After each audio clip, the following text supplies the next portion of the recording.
Hello, everybody, and welcome to the first episode of Mark My Bird. This is the Snowboard Mag podcast. My name is T-Bird. And I'm Mark Laven. And this is where our jingle would go. Yeah, we don't have a jingle. This is a startup podcast. We're looking for a jingle. If you have a jingle, feel free to drop it our way because maybe we'll just give it a shot. Keep it PC, keep it friendly, but we do need a jingle. Claven, what's going on in your world before we get to the intro of our first guest? Nothing really that much. Besides a new podcast started about 4 years too late. So it's funny you said this is a startup podcast. If anybody was looking for investing dollars for this and you're like, hey, I got an idea for a podcast, they'd be like, pass. How many snowboarding podcasts are there already? Yeah, but there's space for all of them. This is going to be fun. It's just a educational, entertaining talk about snowboarding, all things that are happening snowboarding. And at times we're going to bring in guests. And that leads us to our first guest, who I am really, really fucking excited about. He's one of my favorite people in the world. He really needs no introduction, but we're going to do one anyway. Originally from Cleveland, Ohio, currently resides in Oceanside, California, and sometimes in Silverthorne, Colorado. He's been a pro snowboarder since he was basically in the womb, and this kid has done it all. Olympic gold, X Games gold, natural selection tour, absolutely insane video parts, almost a scratch golfer from what I hear. And rumor has it he can parallel park a Toyota Tundra with two sleds on the deck. He is 7 feet 4 inches tall and widely considered one of the best all-around snowboarders alive. Let's let him in. He's Red Gerard. Welcome to, do you feel honored that you're the first guest of Mark My Bird? I really do feel honored. I feel happy to be talking to my two favorite people, especially Clave. I haven't seen you in ages. I hope that stomach's hanging in there. I got some Pedialyte for me, it's okay. Pedialyte does everything. And I like the scratch golfer call out because that is far from, but I'll take it any day.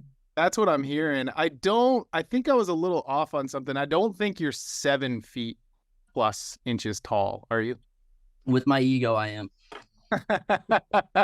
Dude, you're kind of looking like Spicoli right now. You have like are you back in California? I'm back in California. Yeah, I just got back like 2 days ago, and I think it might be time for a haircut. The kid's looking tan though. You're looking bronzed.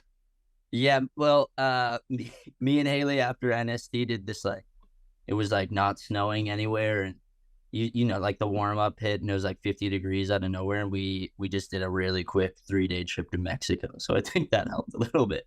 Oh, that's beauty, dude. The winter thaw out, midwinter thaw out. It was incredible. I wouldn't change it for the world. It was awesome. You didn't want to take a 3-day trip to your old hometown of Cleveland, Ohio? The only place in the world that was cold, Cleveland, Ohio, at that time. So that's I want to level set here. Both of you are from Cleveland. I know I'm a little tough on Cleveland with you sometimes, Claven, but I now have two Clevelanders on a podcast. Sell me on Cleveland, both of you. What are the pluses here? I mean, Mark's going to be able to hit it all. I only know a couple things. Bone Thugs and Harmony, Rock and Roll Hall of Fame, Lake Erie. Everyone will talk a little shit on Lake Erie, but that thing in the summer is booming. And it's not Wiz Khalifa. It's, who is it, Mark? Oh, don't know. We're not. Oh, we have Kid Cudi. I thought you were going to go Machine Gun Kelly. I was like, I don't want to. No, I'm not. Oh, that goes in the minus column, unfortunately. The coolest thing about MGK is Megan Fox, probably. Truth. We also have, if we're just talking famous people, we have Paul Newman. That's pretty good. Salad dressing, yeah. That dude knows how to make a cookie too. I'll tell you that. You've never had Newman's Own like cookies? No, dude. I got stomach issues. I'm not eating Newman's Own cookies. All right, who is the greatest Cleveland athlete of all time? LeBron. Yeah, I mean, I think LeBron's got it. Red, you were like probably in the top 5 for a minute, but like the Kelsey brothers definitely bumped you out recently. Oh, because they're fighters now. I was just gonna say those guys are YouTubers, but I guess they are athletes. Oh no, that's those are that's Jake Paul and Logan Paul. I'm talking the football players. I'm talking Travis Kelsey and yeah. You know what the Pauls are from though? From Ohio. Yeah, that's also probably a -1 for us, or Yeah, -2. straight up. They're from Kelsey's- you're from the west side too, so they're from the west side, yeah. Mhm. I Yeah. do have to say though, recently, like Logan Paul was like in Whistler and met up with like the Man Boys, and that was actually Oh, wow. really dope. I have no idea how that went down, but that was really fucking cool. I know that's maybe that should be episode 2 is talking about how that one happened.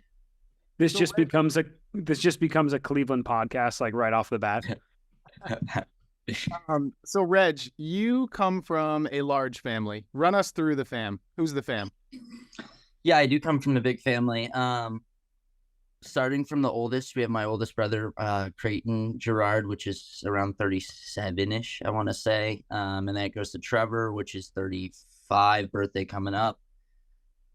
Then it goes to Brendan, somewhere in the 30s.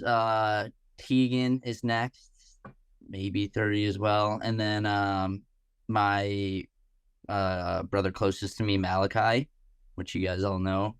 And then it goes myself, and then my sister Asher, and our newest little born 3-year-old Oslo. That's amazing. So let's run you through a couple scenarios. Which sibling are you calling to bail you out of prison? Trevor. All day. Which family member are you calling just to vent? And like if you're pissed off and you just want to like vent a little bit. Probably Malachi. Yeah. I think Trevor's a good call for prison because he's probably just like either just coming or leaving already. So he's like, oh yeah, I'll swing and get you. That's Well, it. no, he's like, he's like, yeah, I'm not judging you. It's all good. Trevor's probably like, I know a guy on the inside there. Go find Spike. Exactly, Spike. I think I know the answer to this, but which family member is cooking you the best dinner? Definitely Tegan, but Kai would surprise you too with some good meals. Kai's a cooker. Well, I mean, he was on the, film Tegan make all the meals for a while, so I think he learned quite a bit during those times of working with her a ton. And he's probably cooked the most meals for you since you guys have lived together for the past few years and traveled together for. Yeah, either him or Haley. Haley will cook a lot too. Oh, nice. Yeah. We just redid our kitchen downstairs here, and she's like frothing to get in there. She's all excited. It's gonna be sick. Which family member could you take in a fight? I'll take Oslo down any day. That 3-year-old chump. That's amazing. And yeah, it looks like Oslo's been shredding a bunch too. Looks like it like clicked for him a little bit. Yeah, it's pretty sick for sure. Like unfortunately I haven't seen him in a little bit, probably since like I don't know, some of the last contest or whatever, but just from Christmas until, when I last saw him at X Games, the amount like he's just impressed or improved so much at snowboarding is like starting to get it. It's really sick to watch someone like start to learn how to use their edges and like take slams and stuff. And at that age, you're like I always get so scared when he starts mobbing down the hill, and then my dad will be behind him, and he's like, this is the only time in his life where he can just fall as hard as he wants right now. Just let him take the slams. Does he is he at the age where he like understands what you do? Like, does he ever see you on TV and go like, oh, that's my brother? Yeah, totally. I haven't seen him personally, obviously, but my mom tells me about it all the time. He's been doing that one for probably a good year now or something.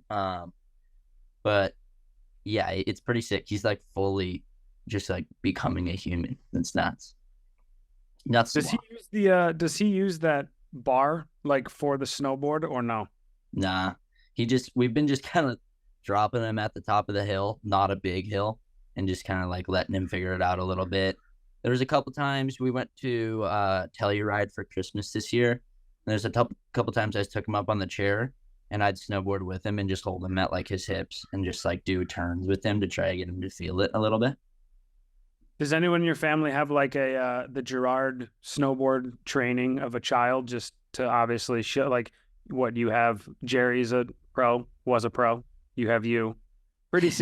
Kai and Trevor can both rip. Right. Pretty successful. Yeah, it's pretty crazy to think about. Even my mom and my dad, like everyone goes and snowboards. It's pretty sick. Asher is really good. It's pretty dope. Doesn't hit any rails or anything or jumps, which is awesome, but just can like rip turns, which is really sick. So who started snowboarding first at a younger age, Oslo or you? Oh, I don't know. That's pretty interesting because my mom always says that I started snowboarding when I was 2, but like, yeah, like I like maybe went twice a year on like a family trip and wasn't really snowboarding, just kind of like doing what Oslo's doing, bombing down the hill and sliding my butt. But then when we moved to Colorado when I was like 7, that's when I really feel like I started to snowboard. So it's like this really weird gray area from 2 to 7 of what I was, where I think Oslo kind of takes it now because he does go like every weekend with my oldest brother Creighton, and like he goes way more than I did when I was his age for sure. Do you recall a time when you were younger where you're like, holy shit, I'm like pretty good at this. Like I'm better than most my age. No, I mean the weird part for me with that was always just like the whole time I was always just riding with my brothers, and then just like trying to feed off of them and figure out, trying to get better than them realistically. And maybe there was a time when like I felt like I maybe had Brendan in the bag where I was like, oh, I'm better than Brendan, that I felt like I was doing it. But like really just kind of grew up and started doing contests. And, before I even knew it, I was just kind of like in that realm of a competition snowboarder and like maybe like a halfway professional snowboarder. And there was really no time of like, I'm going to go do something else. It was like, I'm just going to do this thing that I'm already on the path of doing. So you never like consciously made a choice where you're like, I'm going to be a pro snowboarder. Like that never happened. It just kind of. No, never really. I mean, it just, I don't know, like trying to think back on memories from when I was like 10 to 15, because I feel like those were big years for me. I was able to get like a lot of sponsors from those ages. And then when you start getting sponsors like that, and like I was really lucky to have travel budget at a pretty young age, I was like, there's no way in the world that I would ever go do something else. I'm like, so I guess during those, that 5-year span, that was the years where I'm like, I might as well just keep doing this professional snowboarding stuff. I guess that would have been like my time, but it never really struck me as like, I want to be a professional snowboarder. It's like, I just want to keep doing what I'm doing right now. And then with that, what did your schooling look like? Like, how do you get an education when you're on that path, right? It got looser and looser as the years went on. There's no doubt about it. But I would say up until 5th grade, everything was smooth. I was hitting a lot of classes, doing the full days and all that. And then middle school, it started to get a lot more like going in half days, and then traveling a lot and kind of missing a lot of school. And then it went to doing a lot of online school. Eventually at some point there, I just dropped out and just did online school, but that was like hard as well. And yeah, I don't know if I've made it really to the high school book yet. So I don't know if I'm the best person to the best school person, for instance. Well, no, and that's kind of what I wanted to talk about. Like as a father myself, I think it's a different kind of education that you're getting when you're traveling the world at that age and seeing different cultures and trying different food and going to different areas of the world is a perfectly fine way to educate yourself, I think. Yeah. And that's what like kind of what I was gonna say. I was really lucky to have cool parents that saw the outlook of that, of like going to Europe when I was, 11 to 12 years old, and going to Asia when I was 13 and doing all this other stuff. They saw that as like, this is the education that no school can really teach. Yes, I may not have the fundamentals of a lot of other stuff like math and the typical school categories and all that, but I did get to learn a lot of street smarts or whatever along the ways of traveling alone, and just seeing how the other sides of the worlds worked, which was really cool for them to like have that outlook and be able to understand that side of it.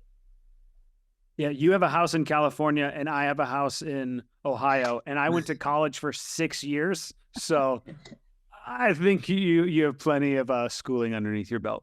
I'm not crossing it off yet. That's the whole thing. I haven't ever crossed off school yet. It's still something, even if it's just like, getting my GED, just a degree in high school is definitely something that I would like to get. And then even with college, it definitely is something that I'm not totally looking at doing right now, but down the line, it's definitely not something I'm like crossing off. You're 22 or 23 now? 23. 23. Okay. I guess the other question would be like taking all athletic pursuits out of it. If there was if you weren't a pro snowboarder, you can't say I'd go pro in golf because like is there any other job you ever saw yourself doing or any other career path that you kind of were interested in? At that age, no, not really, not at all. It was really just like snowboarding and skateboarding, and that like I was just so like such a eyes on the prize of being on boards and skateboarding and snowboarding. So there was like I was not paying attention to anything else. I didn't even I didn't know about other sports. I like they would put the NFL. My brothers put the NFL on. I wouldn't even watch it because I was like, this stuff is so boring. Like I'm not into this at all. It was just such like an X Games and an adventure. What would that be? Adventure? I don't know. The contest guy in that way. What about now? I guess what about now though at 23? Is there any? And not saying like it's over tomorrow, but it's like if there was other hobbies or interests you would like to pursue.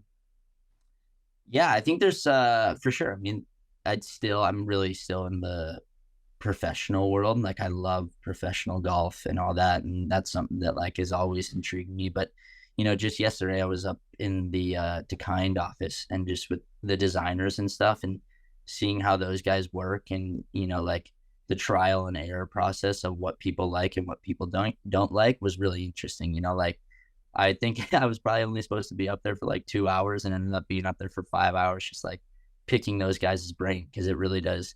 It interests me, like what goes into just your regular luggage bag and what works and what doesn't. And I'd have all these ideas that I would say, and they're like, tried it, didn't work. People don't like that. And I'm like, huh. So like curious about it. And that was one thing, like it honestly hit me yesterday where I'm like, man, maybe when snowboarding's done, this would be something I would totally love to like look at trying to do. Well, and speaking of DeKind, there's some recent sponsor news. I wasn't sure if it was like full public info, but you've had some sponsor change-ups the last couple months. Let's talk about those. Yeah, for sure. Have had quite a bit of sponsor change-ups. Yeah, DeKind is a super exciting one. I mean, to kind of run through the whole thing. I mean, I think probably by this time that we're talking, it'll probably be out this like DeKind Welcome to the Team video or whatever. But yeah, I mean, just to start from the beginning with DeKind, I was riding for Quicksilver for a while, and then essentially they got bought out and some weird stuff happened there. And I essentially just kind of got dropped from the program is how it went. T-Bird knows a lot about buyouts and getting clipped. I also know that we've all gone through that. I mean, it's a pretty common thing. What was your experience, Red? Yeah, no, I mean, my experience was that, so I signed with Quicksilver for like a 3-year deal. And it was super sick. The 2 years I was on them, it was really awesome. I enjoyed every minute of it. Like the crew was incredible. And I got to meet a lot of new people that I didn't expect to like really ride with and film, which was really exciting. But going into my final year, I just got a random letter. They got bought out, and then I got randomly a letter of termination just like one day. And I guess they could just like kind of do that. So it kind of just came to a pretty abrupt and quick end there with them. But I really only have like nice things to say about the crew that was working there, with Sam Sanowski and Todd Richards being the TM, and, our kind of boss guy. I think Nat was awesome. And the surf and snow trips that we got to go on were really cool. And it was like something that's like so fun. Got to go to, the ocean up in Canada and do surf trips with Mikey Wright and all this amazing stuff. And it was really cool. But yeah, I just kind of got a random letter of termination, and I was really lucky to have like a really awesome and quick turnaround with DeKind and signing with them, just because they are kind of, it fits me just as well. I love to go surfing, I love to go mountain biking, and I love to go snowboarding. And to sign with them, and it's a relatively small team, which I always really enjoy, because I feel like a smaller team, your voice is heard more, and you can understand where the other riders are coming with. And yeah, so I'm hyped to join that team and hyped to join that squad. You gonna get some Browns colorway for your signature gear? Maybe down the line. Browns colorway would be sick. Right now I got, I think maybe like a little like maroon style, which is kind of where in Rocky River where I grew up, that was like the school that I went to was all maroon. Dude, I Yeah, think I told you at the duels, like you stepped out of the cat, and I was like, Reg, you're looking fucking sharp, dude. Like you look good in that outerwear, man. It looks good on you. No, I was really hyped, and yeah, I mean they make really nice stuff, and I think Takai's always been one of those things, one of those companies where it's like people sleep on them, tend to sleep on them a lot, and it's really cool to see them kind of revamp their squad, and the marketing and marketing side of it's really awesome. It's a lot of people that were over at Quicksilver, so it's a lot of people that was really excited to like make really good gear and make it a sick company. It's kind of like, do you think it's a big deal when riders change major brands like that? I do think it is. I think it's I do think it is a big deal. I mean, I don't really pay attention to it too much. I understand. I think like a lot of it. For instance, like the Blake Paul GNU to ride or whatever. It didn't really strike me as like that big of a deal too much. I don't know. Was that like a big deal to you? I kind of knew on the inside it was going down, but I just, it's not that it was a big deal. I just thought it was really fucking cool. It's like when a star athlete gets traded or a free agent gets signed, like when Kevin Durant went to the Nets or the Suns or whatever, like having that breaking news and the big social rollout and everyone talking about it, I think is really dope. Dude, I think it's awesome. I think that's a great way to relate to it as well. I mean, don't get me wrong. I think loyalty is like awesome and so sick. And I think, it's like either you got incredible loyalty and the company that you're working with is awesome and you're really happy, or you switch it up a little bit. And I think that there's really no right or wrong way to do it. But I do agree with that. It's like, yeah, you look at like basketball and football, NFL especially, it's like if you're not a star guy, if you're not the Peyton Manning or the Joe Burrows and all these, like you're kind of switching around a lot, which I do. I mean, I don't think you should be switching around maybe like a football player, but it is cool to have like in your career, I think a little switch up every now and then. I have to say, the first time I saw you with a Rockstar helmet, though, you kind of remind me of like Mons Roisland coming down. I was like, whoa, that's crazy. And that's Yeah. that's not talking shit at all. Mons, No, is I amazing. can't blame I just you was for like, that. whoa. I can't blame you for that either. It's like I went from riding a black helmet for 8 years to having a massive gold star on my helmet, So the cool thing is, I think they, with Rockstar, I think it will almost end up being this better thing because they want to do a lot more with snowboarding and give back a lot more with it. Like they want to start this really cool contest series that maybe isn't like your typical slopestyle competition, but, will have different invited riders and not your ordinary slopestyle riders, which will be really exciting where, again, not talking trash on Mountain Dew or whatever, but a lot of the times it just kind of felt like it was just like a sticker on the board, where this one, it feels like you're joining a team a little bit more and you have a little bit more support behind you with it. Did you ride for Red Bull too, like way back in the day? Yeah, I rode for Red Bull when I was 13 to 16. So at that point, you've also now, like, those are obviously two of the biggest players in energy drink stuff. That's kind of like New York Yankees and the Red Sox or Dodgers, whatever. Is there any mindset change when you have like one of those huge brands on your helmet? Like when you have to do anything? I mean, it's like, those are obviously one of the most recognizable. You mean like showing up to the mountain style, or? Yeah, just like those logos, like it's like it's like everybody knows, like, oh, they got a big boy logo on their helmet now. That person's a pro. No matter, you can't really get away with looking inconspicuous. Yeah, totally. I mean, I think there is a little bit of that, and that was almost like that was a little bit of the nice part with when you were just riding a black helmet and you show up on Christmas days. It's not like you have some eyes on you, like, who are you? What's your gig? Where when you're rocking the patches and the helmet, there is like maybe a little bit more attention on you during the holidays when you're just riding down the mountain with your family. But it's all chill, it's all fun and games, and it's kind of cool. It's like, for the most part, when people come up to you and talk to you about that, it's really just good conversation because they're mainly asking like, oh, what does Rockstar do in snowboarding? How do they help you? Oh, that's part of the contract though? Like anytime you're on your snowboard, you have to kind of be running a Rockstar helmet. Yeah, I mean, like stickers and a patch on the hat or the helmet. Yeah. Cool. Speaking of competitive snowboarding, I mean, you've done it all, like Olympic gold, Dew Tour, Grand Prix, World Cups, whatever you want to do. But the one thing that has eluded you is X Games gold. And this year you took it home. What was that whole experience like? And like, what did that mean to you to validate all the work you've put in over the years? Right when you got all these new sponsors too. Yeah, that honestly, Clavin, that was a really good thing because I was, super self-conscious and kind of in my head about that. I don't love to, like I want to keep a lot of the same sponsors, but sometimes you kind of have to move on or have to do different things. So it was nice to, like join these new sponsors and come out with a bang in a way, But yeah, back to the X Games thing. I mean, that was huge for me. That's something. It was probably the biggest win in my head, like for me, that I've wanted for so long. It's like said it a million times. It really is. I mean, I think it's everyone what they watch growing up. Especially if you're going to be, a snowboarder or in the board world at all. Everyone watches the X Games. So, I think I've gone there 7 times now, which was amazing to me that they informed me while I was there. So it's been one that I've been looking for this whole time. And it was more about the run as well that I was able to do just because,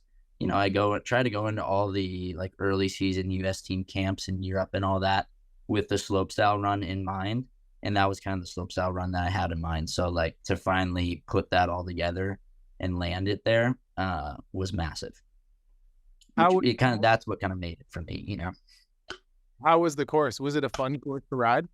Yeah, I think it was probably the best course I've ever ridden, honestly, because it was just like really good top side hit and then into like 2 perfect Charles Beckinsale built jumps.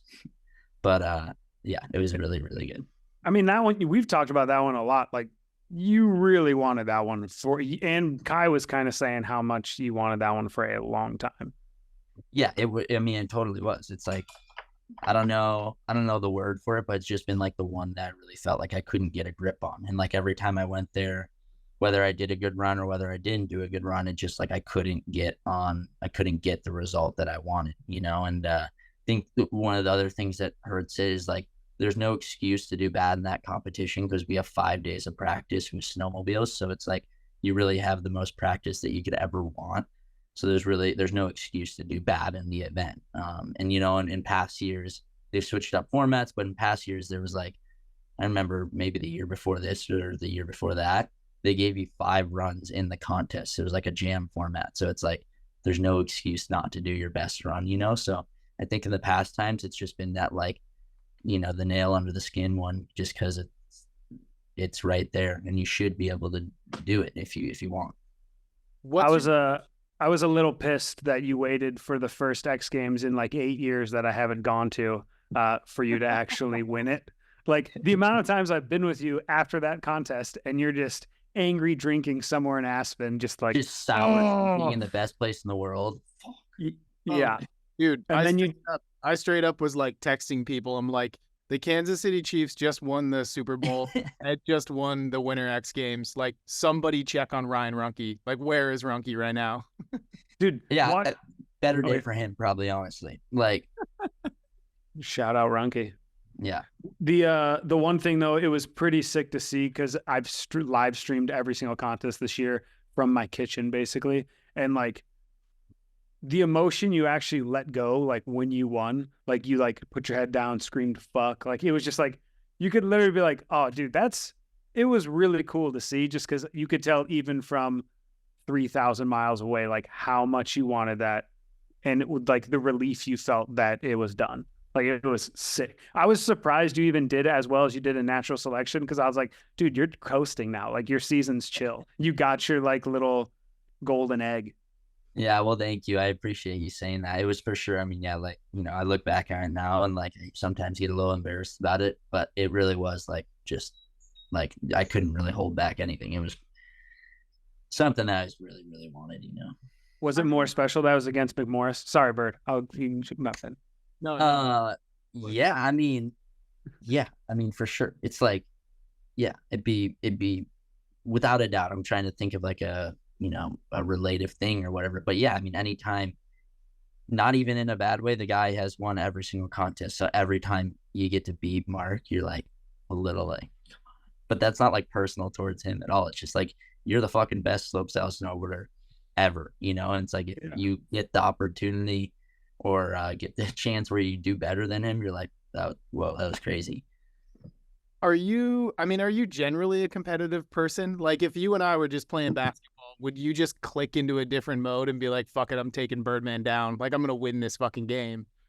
No, not, I mean, maybe more and more, like, as I've gotten older, I've gotten a little bit more, like, competitive and stuff, and there's been times where, like, I've been playing around a golf or something and been, like, in the middle of summer, I'm like, I wonder if I could try to get, like, competitive during this and, like, you know, snap into a mode, and I don't really find myself like that. I really just kind of find it in snowboarding where it's, like, one of those things, I don't know, when the contest starts, you just wanna do well. And I think that there's also a lot more on the line with it as well. Like, you know, you're not just doing it you are doing it for yourself, but you're not just doing it for yourself. You know, you have a lot of people that support you. You have all your sponsors that pay you. You know, you have all your sponsors that you know, like there's a solid 3 months during the summer where I don't snowboard just because you know, like these guys support me all winter for kind of this moment at X Games, and you know, maybe it's not just like that, but that's kind of what runs through my head. And then I have my family that comes out, and my brother Malachi travels with me and stuff. And it's like, I think there's just a little bit more that goes into it with snowboarding where it's like, okay, let's not fuck around so much. Let's actually try to get something done here. You saying that you getting more competitive as you get older. Do you think that's a really interesting, because you figure like as people get older, they might relax more, but like, do you think it's because you have more responsibilities then? Like, you know, now you got a house payment, now you got a car payment, all that stuff. Yeah, I mean, I think that definitely plays into it a little bit. I also just think that the feeling of doing well in contests, like when I was younger, there was never that because it was just like I grew up with my brothers snowboarding and they fucking hated contests. They did not want me to go into contests at all. They thought they were whack as hell. They were not about them at all. And, you know, when I did, it was one of those things where I got put on the US team at a really young age and I was just kind of in these big World Cups and stuff. And so like once I got, and I had the whole time, like I would have arguments with our coach Dave Reynolds over this, like, oh, it'd be so funny to have him on because I'd have arguments over contests with him so much. Like, oh, this shit is so whack. Like I'm so not hyped on any of this. And then, you know, you end up getting on the podium for your first time. You're like, oh, I kind of like this, you know, like people are happy with, you know, me, my snowboarding. I'm happy with my snowboarding. And that feeling just starts to grow and grow on you. I think and that was kind of my deal with competitive snowboarding and becoming a little bit more competitive. I think is like I just started to like that feeling and like get a little bit more addicted to it. And when did the first thought in your head, when did it kind of come into your brain that you're like, I want to kind of try backcountry snowboarding? Like, I want to see what that's all about. I think it was like just getting the opportunity. I'm trying to think like first time. There's like a couple times that I went out with like Chad Ottershum at Vail Pass when I was super young, but that didn't really like me. It was fun. I enjoyed it. It was awesome. But I don't think it was till I got the opportunity to film with Transworld for, I think Arcadia was the second one. And I forget what the first one was, but I got the opportunity to film with them. And it was a lot like the contest scene, not getting forced, but, you know, having the opportunity to go into the backcountry and, you know, filming for a Transworld movie wasn't something that at that point in my career, I was ever going to turn down. So it was like, I'm just going to do this film and, you know, hopefully it'll be fun. And it totally was. So then, you know, that lure really set to like being in the backcountry and more or less when like the video came out and I had my part, I really enjoyed watching that. And I was like, I want to keep doing this and trying to, you know, trying to make this a part of my year every year. Is there like, has snowboarding become almost like baseball in that it's so specialized in slopestyle and so specialized in the backcountry, it's almost compartmentalized. Like pitchers just pitch, hitters just hit, and every once in a while there's like a Shohei Ohtani who can do it all. Oh man, I don't know, Clavin. You might have a better answer for that. I don't understand baseball. Baseball, baby. Oh yeah, I'm wearing a Red Sox shirt right now, but go Guardians. Well, actually, I'll relate this to you in a way. So, you know, you said when you were getting on podiums, you start feeling all this good stuff. So, you know, packed stadium. I'll see if you can remember how nervous you were at this. Packed stadium. You know, you're alone. you're on the top of the podium, you have a baseball in your hand, and you have to throw in front of, did you get opening day at the Cleveland Guardians Stadium? I got opening day at the Cleveland Guardians. Yeah. Did you throw a strike? That's what me and Bird were actually wondering. I hit the mitt. It was down low, but I hit the mitt. No bounce. No bounce. No bounces. Bigger relief winning And X I threw Games or from the plate. I heard a lot of people throw from the grass or whatever. Oh, you Maybe threw not. from the plate? Yeah. Well, you're 23 and you should be able to throw from the plate. It's a baseball. I was 17 at that time, man. I wasn't even fully done with puberty, dog. Had a little jet lag in the arm. You're a little nervous. Yeah, I was. That was probably my first time of having like stage fright or something, or like feeling that amount of nerves. That was the first time where like almost, when people talk about like they lost feeling of their body, and everything just happened. Like you just threw the ball and it just happened. Like that was my first time of like getting up on something and waving and being like, heart pumping, feeling like you might like pass out or something. I was like, oh my God, this is probably the most nervous I've ever been. For the listener, this is not long after winning Olympic gold on Olympic television. This makes you more nervous. You didn't have like, that was a big crowd for sure at that Olympics or whatever, but you didn't have, I don't know how many people the Guardian Stadium can hold or whatever, but it was, a fully packed building, and it was right after it. So people did like know my name. And I remember like when the initial nerves hit, they like said my name and people started cheering. And I was like, oh, fuck. I thought people were just going to be quiet during this. I thought it was just going to be like one of those walk in the parks, throw a ball, get out of here. You have multi-generations of your family just looking on like, please don't embarrass me and let me get made fun of every day at work for the rest of my life. Exactly. Yeah. Okay. Now back to this idea of specialization in snowboarding. I don't know. It's very interesting because like as far as pros go, what's the percentage of riders do you think that are making a living off snowboarding? Just like they're not working side jobs in the summer or anything. Like I'm talking just like, yeah. How many out there do you think are just making and not like I just mean a living wage? Like not like balling style, just making. Yeah, it doesn't have to be balling, but like 50K or, they can pay their rent. I would say probably, I don't know, like it's pretty hard to get like an exact one on that, but I would say it's pretty close to 50-50, right? I don't know, maybe a little more or less. I would think it's I would think it's still less. Yeah. But then I'm just thinking about like, then I'm thinking about like it would be less, because I was thinking about, like a lot of my buddies, on the US team, they're making, they're not working summer jobs for the most part, but then like actually Sean Fitzsimmons will go, lay some concrete and stuff. So it's like, I guess it probably would be less, maybe 30 or something. Yeah, there's levels to being a pro, like within snowboarding, because that's where it gets like back in the day, everyone used to ride everything, right? T-Bird, you're the old man in the group. I am. Yeah.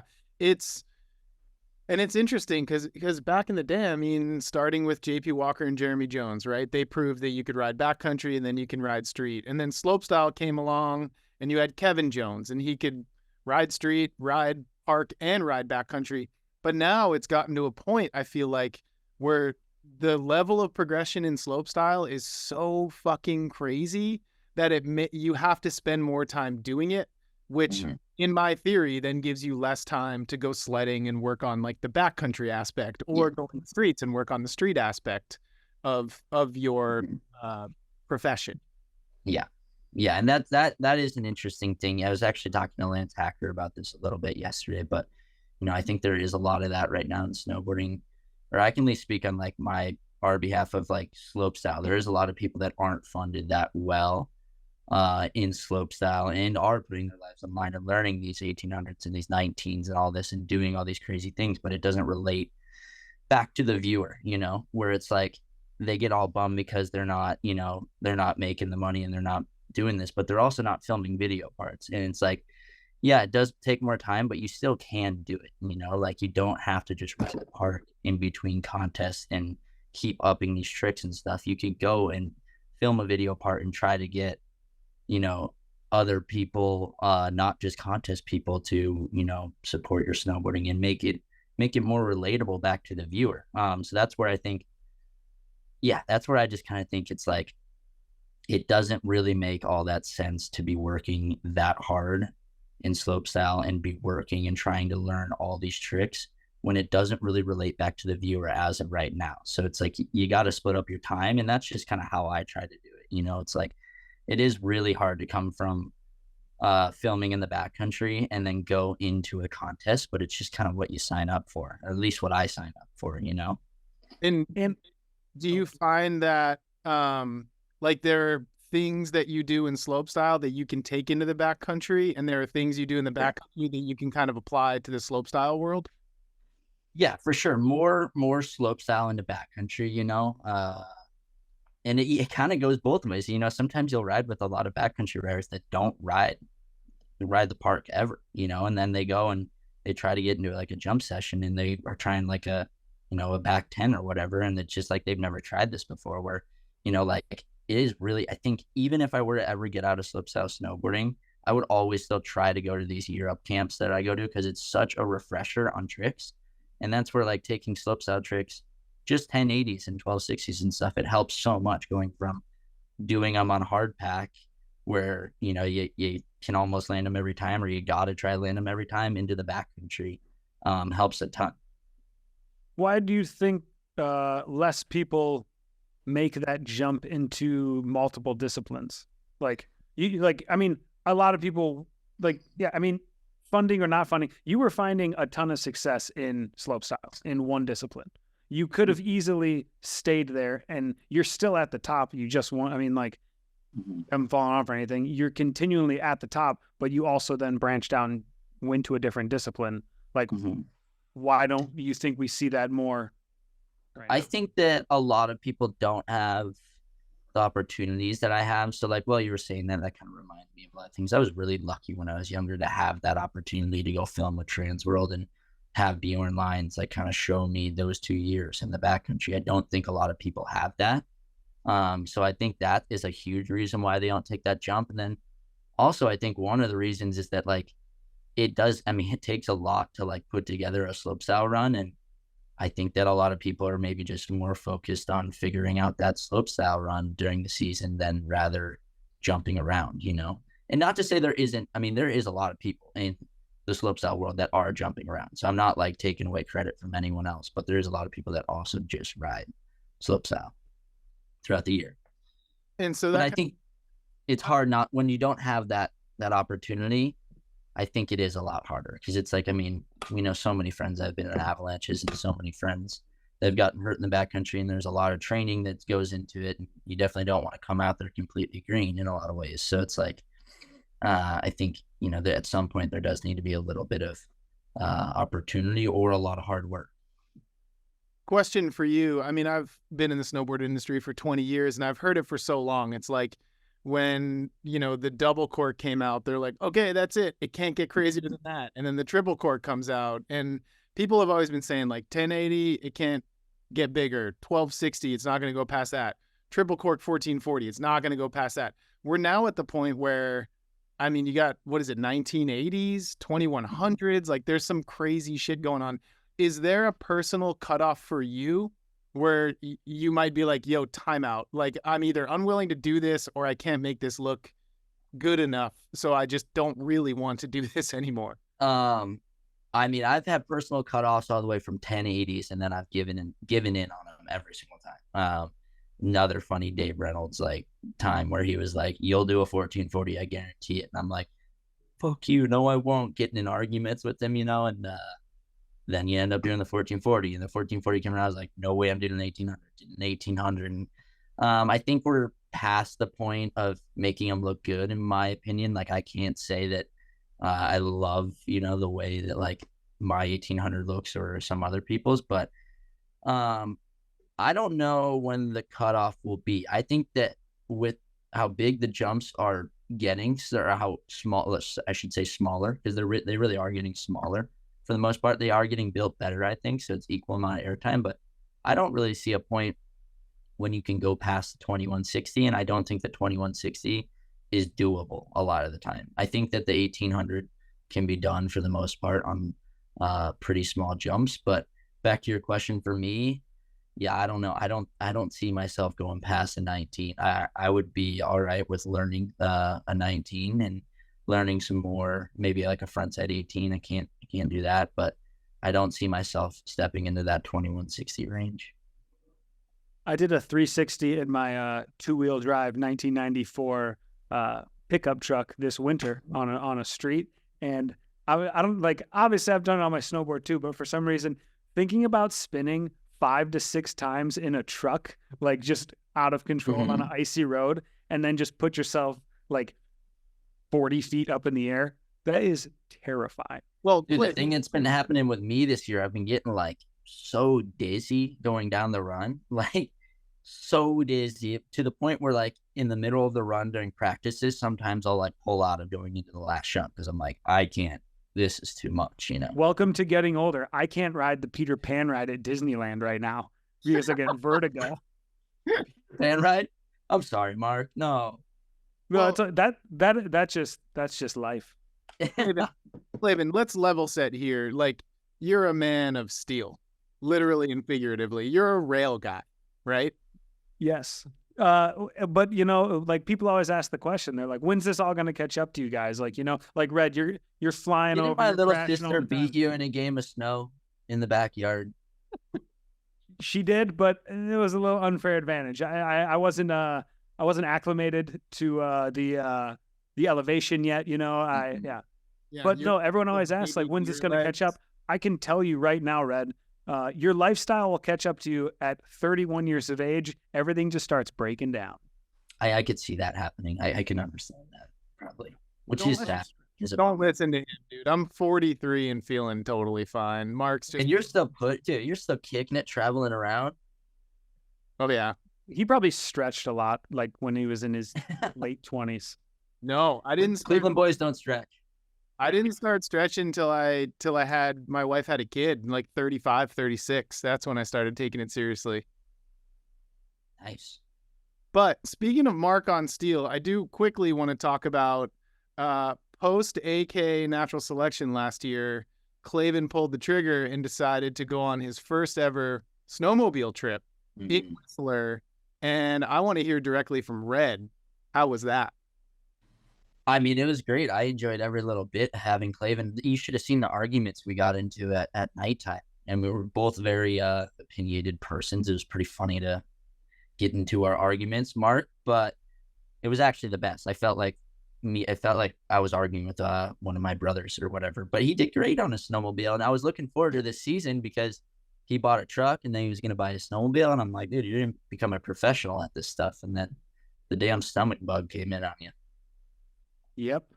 Hit me hard. But next year, you know, I'll rebound. It'll be a good next year. It gave me a year just to really think about. You guys, the biggest tip you guys said was once the trip was over, you'll be thinking about snowmobiling every day until you get back on it. And then you automatically are better just because you've been thinking about it the whole time. So I have 2 years of just sitting now thinking about it almost every single day of my life, looking at my new truck just out through my back window. So I'm ready. You're going to be like Aaron Leyland when you get back on there. Oh, yeah. Absolutely. I'll be. And actually, the biggest props is you got to go to Kai actually for that, because Kai would hang back with you, and then me and whoever we were with would just jet out first, and then they would meet up. So Kai's a great teacher. He's phenomenal. I mean, you guys would all hit 70 on the access roads out. I'd be going a hot little 28. 28's all right. That's a cute number, you know.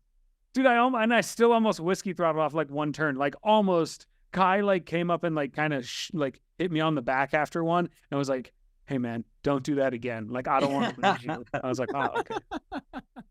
I will say though, just from an outsider's perspective, the photo of you, no hat, sunglasses, Red, just doing a tail grab, like gigantic tail grab, super simple photo. One of my favorite photos of the winter. It was so fucking dope. Thanks, Bird. Nice work, Mark. Yeah, and that was one of those. I feel like.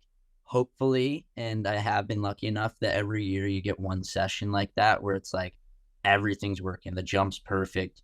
You landed multiple tricks on it, and you're like, let's just keep hitting this thing. And it just turns out that it was just me and Brock Crouch hitting it. It was like the man boy gap up in Whistler, and it was a super simple build. We built it the day before, and it took probably like, I don't know, 2.5 hours or something. Just me and him, and those guys were, Mark and those guys were off shooting something else, and we just hit it the next day, and it was like there's only two of us hitting it, so there was just like open landing the whole time, and it was Mark and Kai. We're just like, you guys might as well just keep hitting it. Yeah, it was one of those sessions that was just really fun and good. There was a ditch right to the left of the landing though that like definitely could have taken you guys out. You guys were. Mm-hmm. I wouldn't consider that a perfect jump and situation, but you guys did, so that was nice. It was great. That was a great jump. Yeah. I had another question for you. Have you been to Alaska? Yeah, I went last year with Travis and Ben. We went to Valdez last year very quickly. Only went for like 5 days before you guys came in for the natural selection. And it was terrifying. I want to go back now, and I'm looking for a trip to go back currently, because I would love to go back and maybe go to Haines or something, maybe not Valdez, but I had a lot of fun and learned a lot. Like the scariest part I thought about it was like once you landed on the helicopter, hiking up the ridges, and just like so much vert on both sides, you're like, if I fall to the right or the left, like if I had 5 beers in me right now and I fell to the right or left, I would tumble for so long. It's incredible. And then once I got on my snowboard, I felt a lot more comfortable. But yeah, I mean, I enjoyed the experience. And yeah, like I said, I'm looking to go back, so I enjoyed it quite a bit. One thing I really do want to talk about is Natural Selection Tour, right? Because it's kind of the culmination of your competitive career and your backcountry career kind of jammed into one basket, right? What has your Natural Selection Tour experience been thus far, including this year in Revelstoke? It's been, well, honestly, it's been a constant lose. We can't really get over that. It's been a lot of losing. It has but sucked. I did, yeah.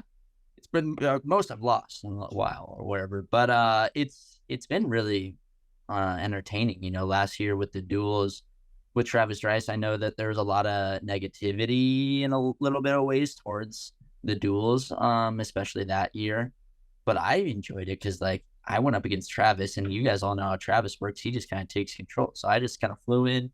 He let me stay at his house, and then we went helicoptering in Jackson Hole, and he did end up beating me very well. So, but I had a blast the whole time and got to ride. It was like another learning curve for me. Almost, it felt like in the backcountry, being back in the helicopter and just riding bigger faces.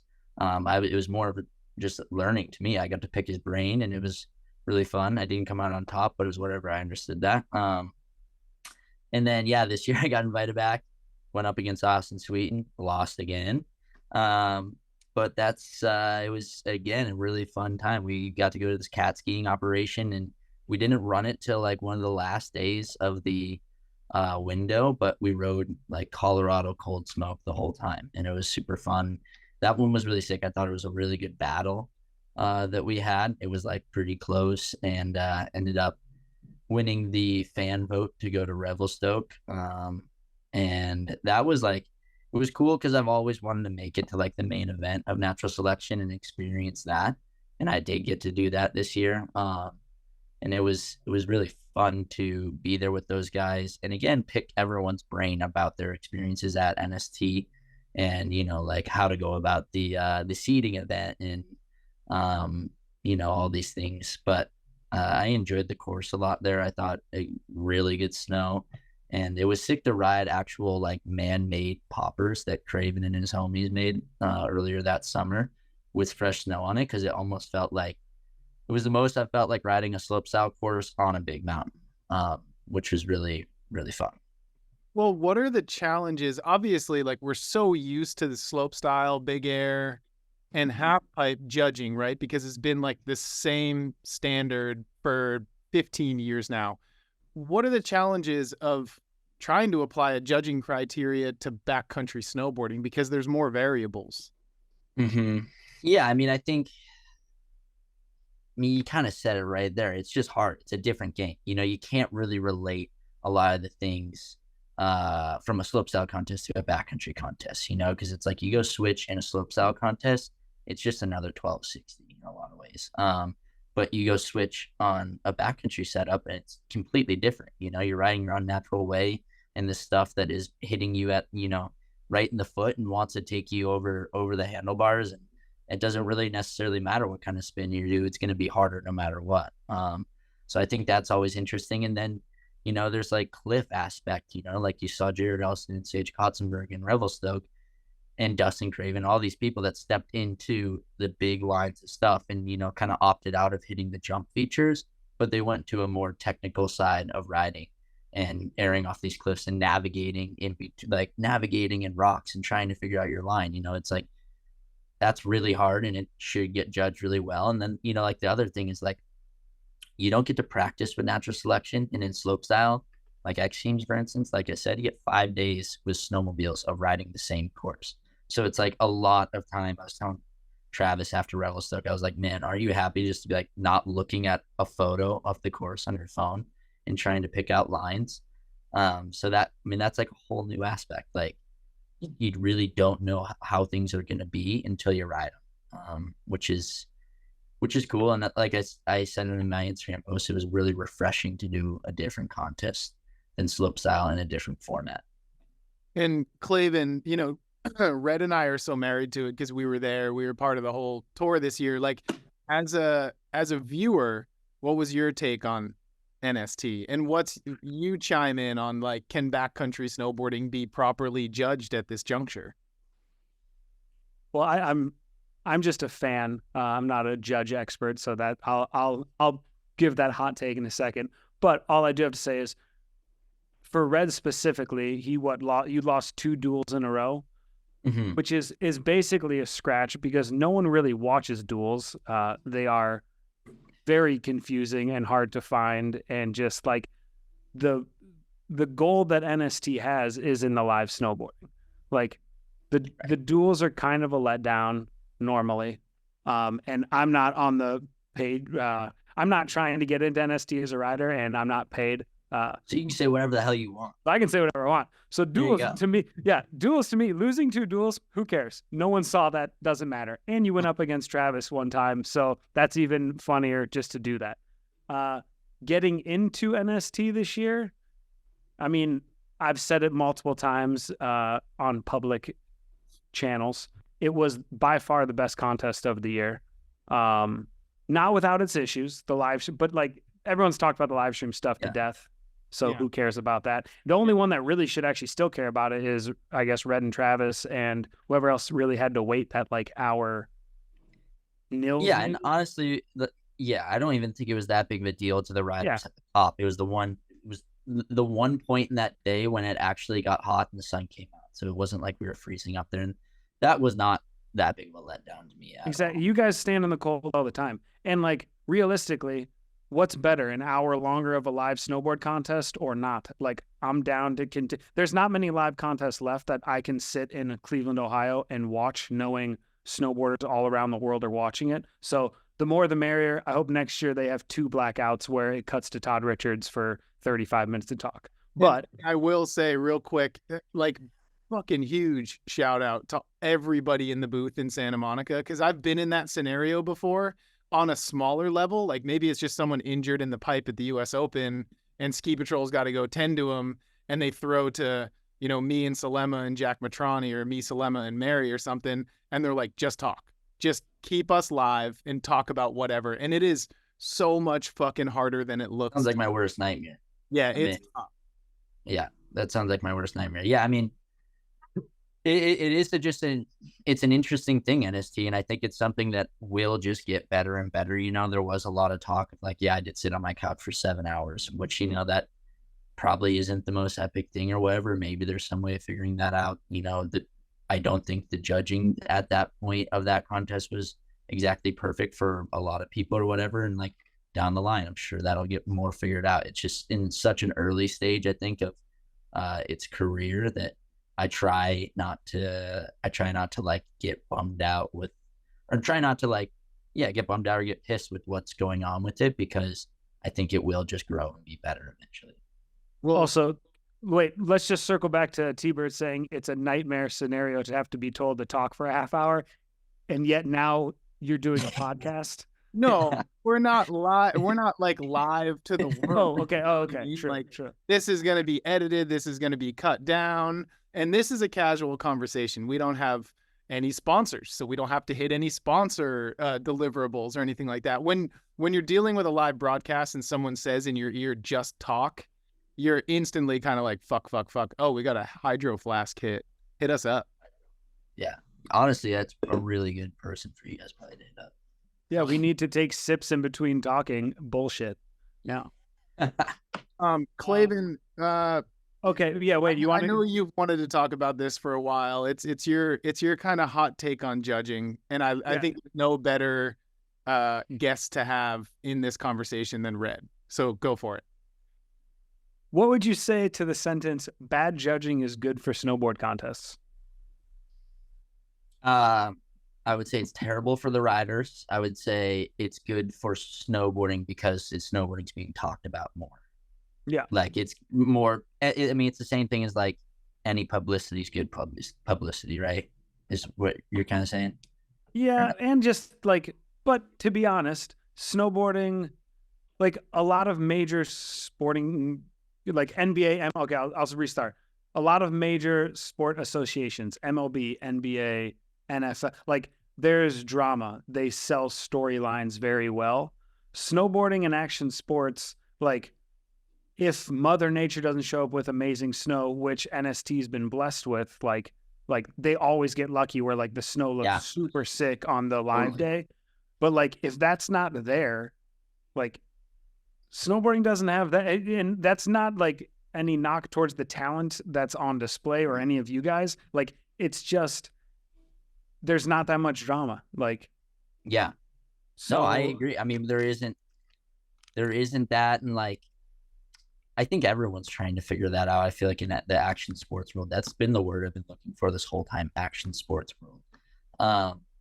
But I think everyone's trying to figure that out. And like the one thing that I noticed a lot of people or a lot of other people doing is like the mic'd up stuff, you know, during that stuff. I always think that would be interesting. But I mean, I agree with what you're saying. I think any of that, any stuff that people want to add into all that is all good in a lot of ways. Like any publicity, any sort of interviews, this and that. Like I think just trying to relate things back to the actual viewer is always going to be the most important thing, and the thing that we're going to struggle with as snowboarders in snowboarding contests always.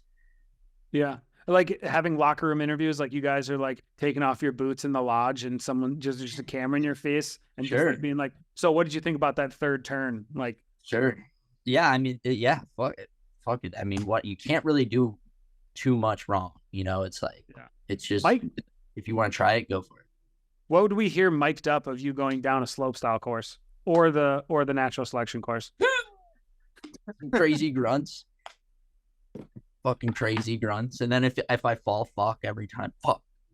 Just under my breath. I try not to let any big ones out, but it's just usually like an insult. Fuck.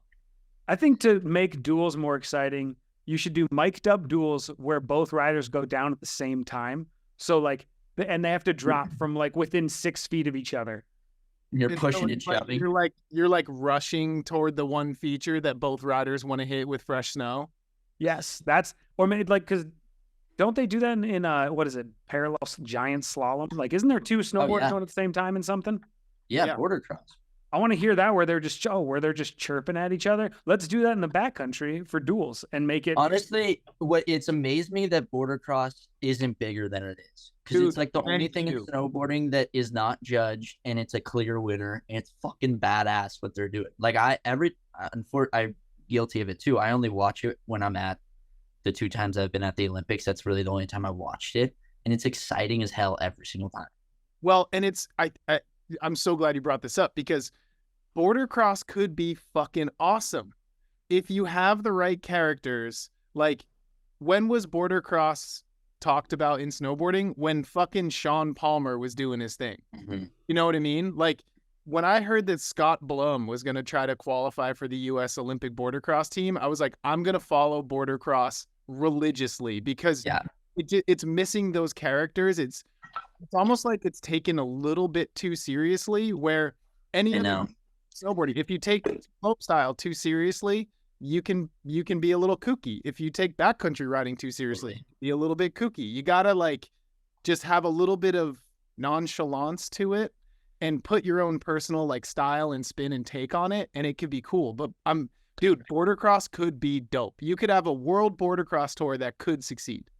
Dude, and it's sick. I think it's super dope, and it's something that I guess you could say FIS struggles with the most out of anything, is just not having live results. I don't understand why in slopestyle, and I'm pretty sure in bordercross as well, why we can't have just a live feed of qualifiers and of finals. You know, like I don't know how to watch any of those events, and it's like you're just not going to get anyone to watch it if you don't have a live stream to watch it, you know. And I think it's just something that we as slopestyle riders and competitive snowboarders struggle with so much. And that's why, you know, like you were saying, Cleveland, I think NST Revelstoke was like the sickest contest to watch because it had a solid live stream up until run 2.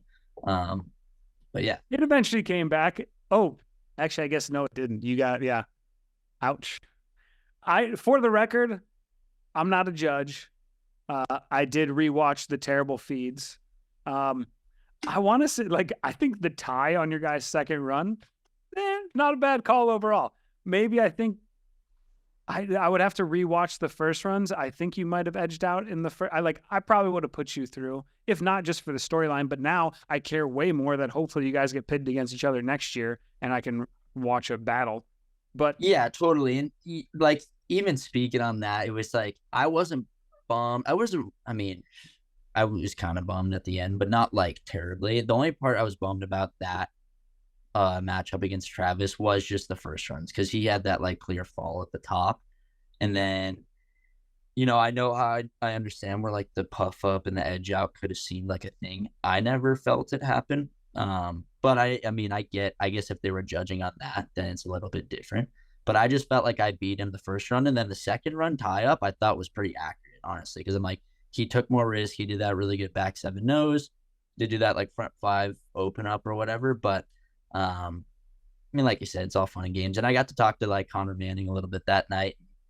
Maybe had probably one too many beers of me, but I think it was all respectful. And I respect I do respect where those guys are coming from. That is a very tough gig and something that I wouldn't really want to sign up for. But they all, to sit there and listen to people talk to them after they just judged for 7 hours and sat in a seat is very respectful on their part. Do you want to know where you fall in my most successful snowboarders out of Ohio list? Not really, but say it. All right. Number 1 is going to be Jeff Pensiero. Nice. From Cleveland, owner of Baldface. Yep. Not a sponsor of this show yet, but maybe we can do an episode from Baldface. You guys could have a wrapped snowcat up at Baldface. Oh, yeah. Yeah, dude. Mark my bird on the side of a cat. Right. Yeah. Maybe across the windshield so you can't even see it. Just mark my bird everywhere. That'd be very indicative of what Mark and I are doing. Just like, we don't know.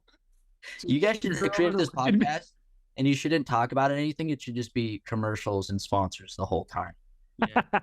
Like do an intro, and then that's it. It's just all sponsors after that. Today we're going to talk about Red Gerard's career, Olympic, and then right at the very end. Sorry, we didn't have enough time. We'll see you next time. That's only a 45-minute show, so thank you to Hydro Flask and Black. I want to hear the rest of this list, Mark, before we sign. Okay. Oh, yeah. Number 1, Jeff Pensiero.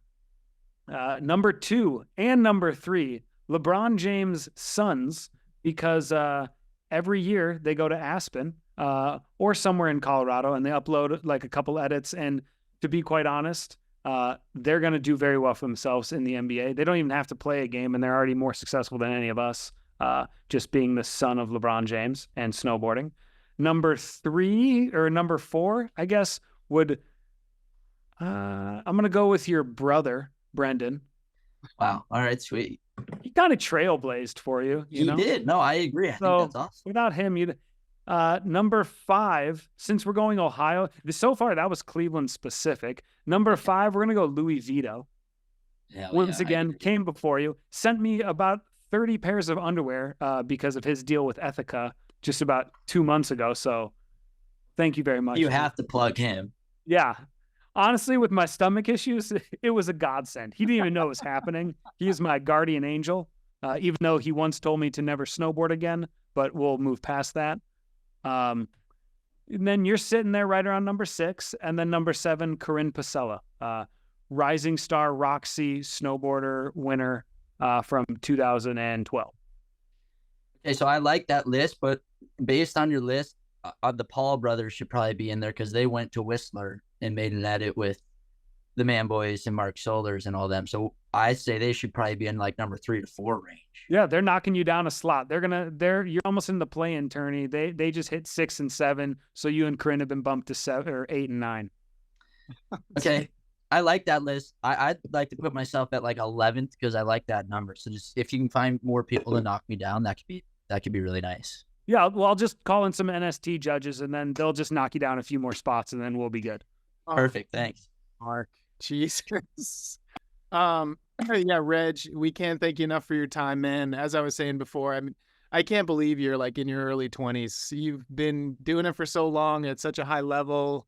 You're humble, you're cool as fuck, and we just love the shit out of you, man. We're proud of you. Thanks for coming on.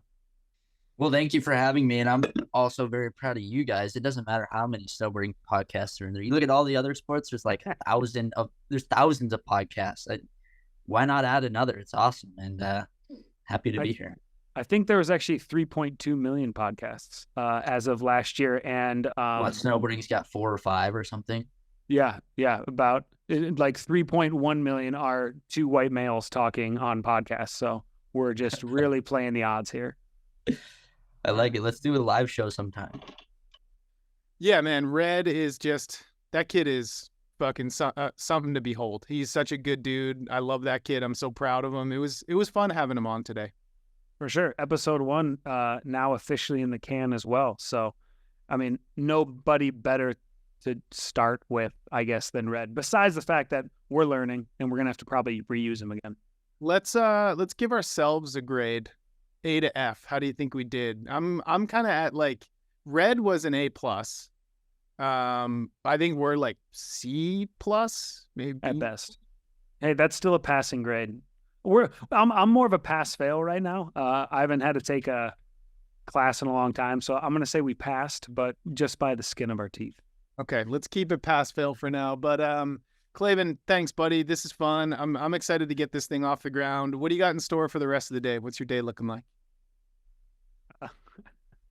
What's your day looking like? I don't know.